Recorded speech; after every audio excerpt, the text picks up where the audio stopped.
नमः शिवाय गुरवे सच्चिदानन्दमूर्तये निष्प्रपञ्चाय शान्ताय निरालम्बाय तेजसे। हरिओम प्रभु जी। आज के इस अध्यात्म परिषद में आप सबका स्वागत है। आज का प्रश्न आनंद गुजरात से नीलांग अमीन जी का है। उन्होंने पूछा है, हम कैसे पता कर सकते हैं कि हमारा इस पृथ्वी पर जन्म लेने का उद्देश्य क्या है। हम कैसे पता कर सकते हैं कि हमारा इस पृथ्वी पर जन्म लेने का उद्देश्य क्या है। बिना गुरु ये पता करना संभव है क्या? तो सबसे पहली बात तो ये है कि बिना गुरु के ये बात पता करना बिल्कुल ही संभव नहीं है। अगर संभव होता तो अनंत जन्मों से हम इस पृथ्वी पर जन्म लेते आ रहे हैं। हमें पता होता कि हमें क्या करना है तो वही करके फिर चले जाते, फिर बार बार आने की जरूरत क्या थी। राम के ज़माने में भी हम थे, कृष्ण के ज़माने में भी हम थे, और उस समय भी हम नहीं जान पाए कि इस जीवन का उद्देश्य क्या है। बिना गुरु के नहीं जान पाए, इसीलिए तो पुनर्जन्म हुआ, पुनः जन्म हुआ, फिर से जन्म हुआ, वरना जन्म ही क्यों होता। सबसे पहले तो देख लो कि जन्म होता क्यों है, और पृथ्वी पर और इस पृथ्वी पर जन्म लेने का उद्देश्य क्या है, और यह गुरु के बिना क्यों पता नहीं चल सकता। इस तीन बातों की चर्चा हम करेंगे। जन्म लेते ही क्यों है, उसके पीछे दो प्रकार के उद्देश्य है। पहला स्थूल कह लो और दूसरा सूक्ष्म कह लो।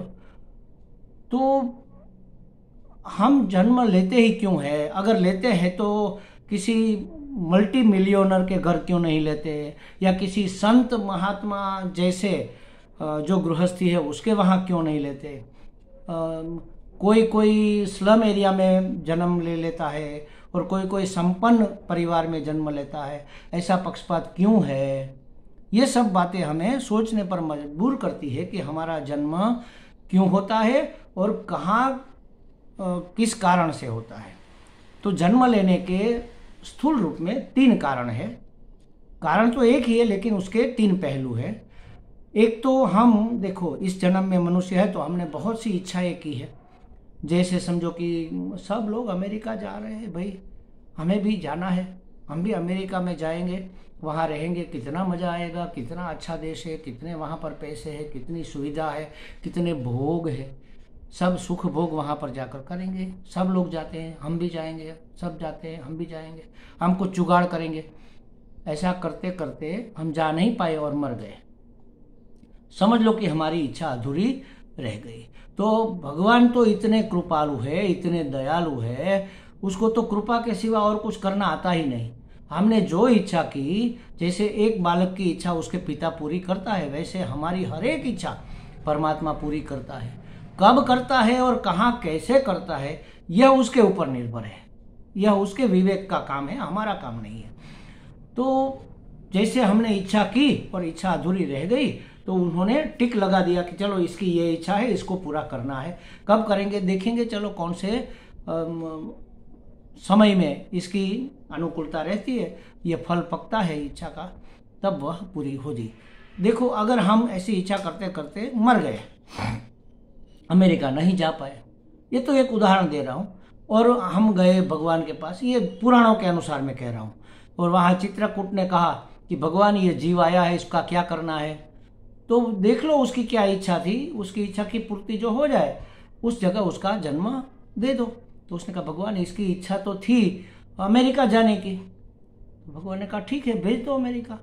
तो उसने कहा लेकिन भगवान इसके कर्म तो कौवे के हैं, मनुष्य जैसे कर्म नहीं है, इसके तो कर्म बुरे हैं। तो भगवान ने कहा ठीक है, अमेरिका का कौवा बना दो।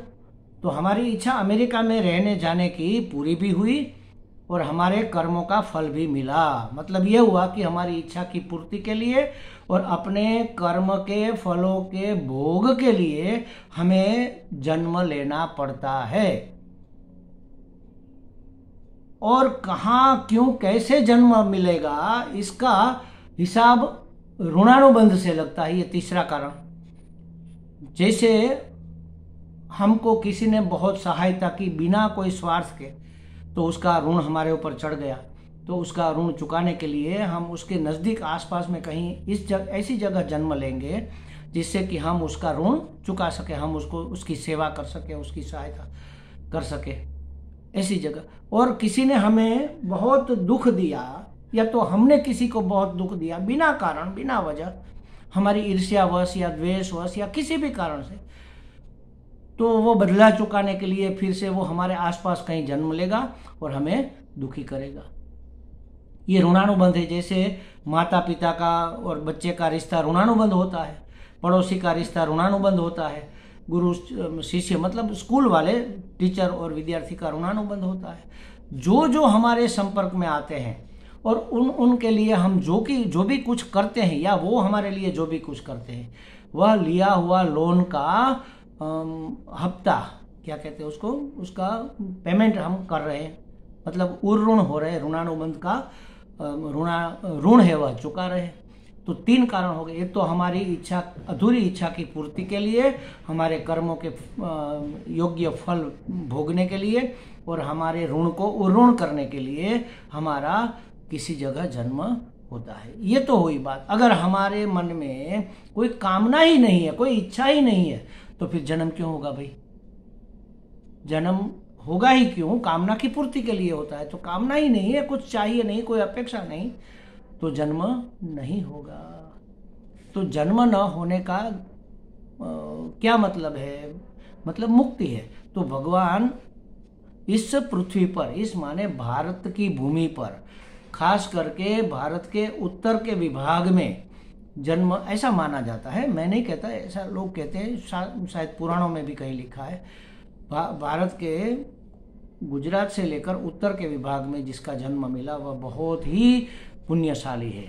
उसकी मुक्ति के मार्ग बिल्कुल खुले हुए हैं, वह चाहे तो मुक्त अपने आप को कर सकता है।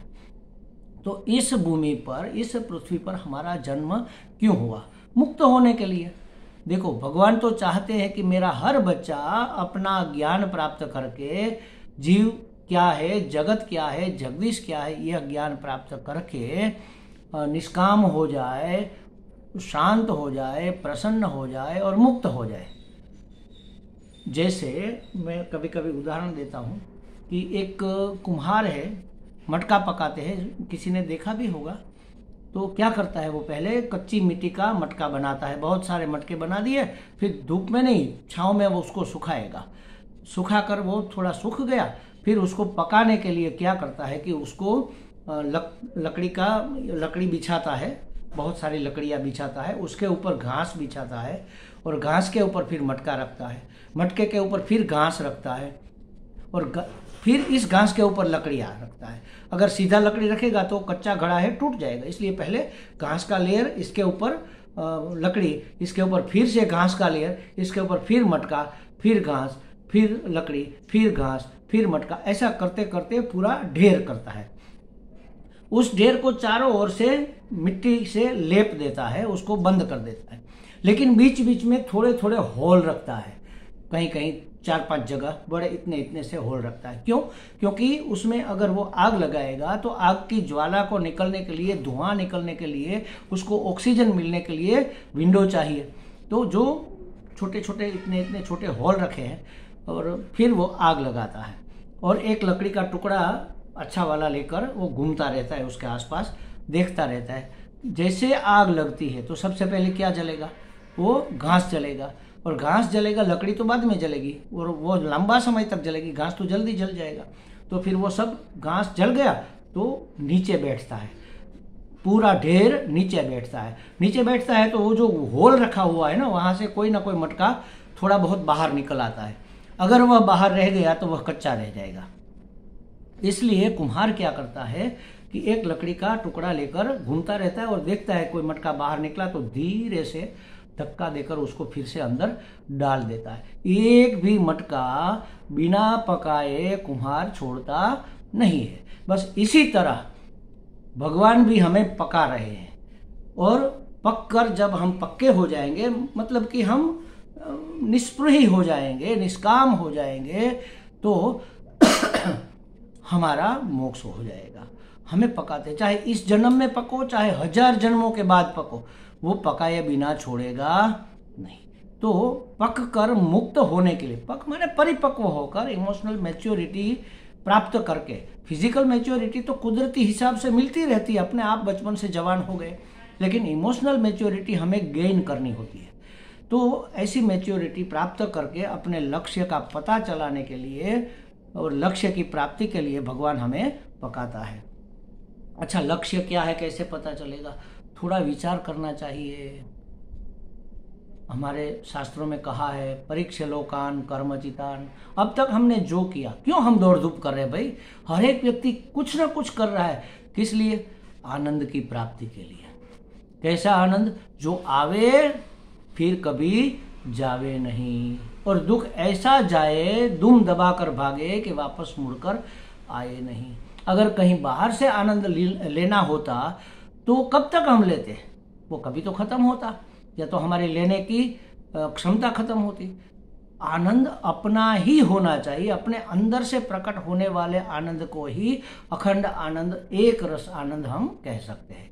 तो ऐसा आनंद प्राप्त करने के लिए हम बाहर दौड़ रहे हैं, लेकिन जो मिला वो पदार्थ तो मिल गया, लेकिन आनंद कहीं और रह गया। हम कहते हैं ना कि भाई गाड़ी आएगी तो बड़ा मजा आएगा, फिर आनंद आएगा। गाड़ी आ गई, थोड़े दिन लगा कि आनंद भी आ रहा है, लेकिन थोड़े दिनों के बाद पता चलता है कि गाड़ी तो आ गई, लेकिन आनंद कहीं और रह गया। कहाँ रह गया भाई? बंगलों में रह गया। अरे बंगला बन जाए तो आनंद आएगा। फिर धीरे धीरे धीरे करके बंगला बना लिया और बड़ा मजा आया, बहुत खुश हुए। 4-6 महीने, 1 साल निकल गया, फिर पता चला कि अरे बंगला तो मिल गया, लेकिन आनंद तो कहीं और रह गया। तो महाराज, बाहर ढूंढेंगे तो आनंद मिलता नहीं है, किसी को मिला नहीं है ऐसा आनंद जो अनायास हो, बिना प्रयत्न के, अनायास हो, त्रिकाल बाधित हो, हर काल में मिले, हर स्थल में मिले और मिलता ही रहे, कभी खत्म ही ना हो। ऐसा अखंड एक रस आनंद की प्राप्ति के लिए लोग आपाधापी कर रहे हैं। वो कहाँ मिलेगा, कहाँ मिलेगा? ये लक्ष्य क्या पता हमें चला कि हमें अखंड एक रस आनंद चाहिए, आनंद पूर्ण जीवन चाहिए। प्लीज्ड आई, प्रसन्न मैं, मुझे चाहिए, हमेशा प्रसन्न रहने वाला मैं। वो नहीं मिल रहा है, कहाँ मिलेगा? तो किसी को पूछेंगे जो जानकार है। कौन जानकार है भाई? जो अखंड आनंद में रहते हैं उसको पूछेंगे। तो संत महात्मा सदा ही आनंद में रहते हैं। उसके पास न तो धन दौलत है, न तो पुत्र परिवार है, न तो कोई पद प्रतिष्ठा है, फिर भी अखंड आनंद में एक कोपिन पहनकर, एक लंगोट पहनकर खुश रहते हैं। गए उसके पास कि महाराज ये आनंद आपने कहाँ से प्राप्त किया? उसने कहा ये अपने आप निकलता है, तो मुझे भी सिखाइए ये कला। तो शास्त्रों के आधार पर, उपनिषदों के आधार पर, वेदांतों के आधार पर महात्मा लोग हमें उसका रास्ता बताते हैं, उसकी साधना, उसको साध्य करने का, उसको प्राप्त करने का मार्ग जो है उसको कहते हैं साधना। तो ये हमें बताते हैं कि जीवन का ये उद्देश्य है और इसको प्राप्त करने का ये साधन है। इस साधन को पकड़ो और पार हो जाओ। तो बिना गुरु के कैसे पता चलेगा भाई? लक्ष्य क्या है ये भी पता नहीं चलेगा, और लक्ष्य की प्राप्ति कैसे करनी है यह पता भी नहीं चलेगा। मैं तो कहता हूँ कि हर एक व्यक्ति को, चाहे उसको परमार्थ की प्राप्ति करने का लक्ष्य हो, पता या न पता हो, एक गुरु अवश्य कर लेना चाहिए। कोई अच्छे महात्मा जो आपको जच जाए, जो बिल्कुल निष्पृही हो, जो लालची न हो, जो मात्र अपने कल्याण और लोक कल्याण में ही अपनी दृष्टि रखते हो, ऐसे किसी महात्मा को खोज कर उसको गुरु बना लेना चाहिए। उससे दीक्षा, मंत्र दीक्षा, साधना दीक्षा, साधन दीक्षा जो भी है आपको ले लेनी चाहिए, ताकि उसके ज्ञान का, उसके तप का, उसके अनुग्रह का हमें सहारा मिलता रहे। हम अकेले इतने सबल नहीं है कि इस पहाड़ी को पार कर सके। किसी का सहारा, किसी का पीछे से हमें सपोर्ट चाहिए, और वह सपोर्ट दुनिया में तो लोगों का मिल जाता है, लेकिन ये परमार्थ की दुनिया में सदगुरु के सिवा और किसी का सहारा नहीं मिलता। तो हर एक को अगर अपना कल्याण करना है तो एक गुरु भी बना लेना चाहिए। बिना गुरु के इस लक्ष्य की प्राप्ति करना संभव, पता करना ही संभव नहीं है। प्राप्ति की तो बात ही क्या, क्या लक्ष्य है किसको पता है। आप किसी को पूछो कि भाई आप क्यों दौड़ धूप कर रहे हो, एक बच्चे को पूछो कि भाई क्यों ये इतना सारा क्यों पढ़ाई कर रहे हो, उसके माता पिता, ये बच्चा दिन रात क्यों पढ़ता रहता है, 10वीं या 12वीं कक्षा में है इसलिए। हाँ लेकिन वो तो होशियार है, पास तो हो जाएगा। नहीं नहीं, पास नहीं, उसको तो इतने सारे परसेंटेज चाहिए।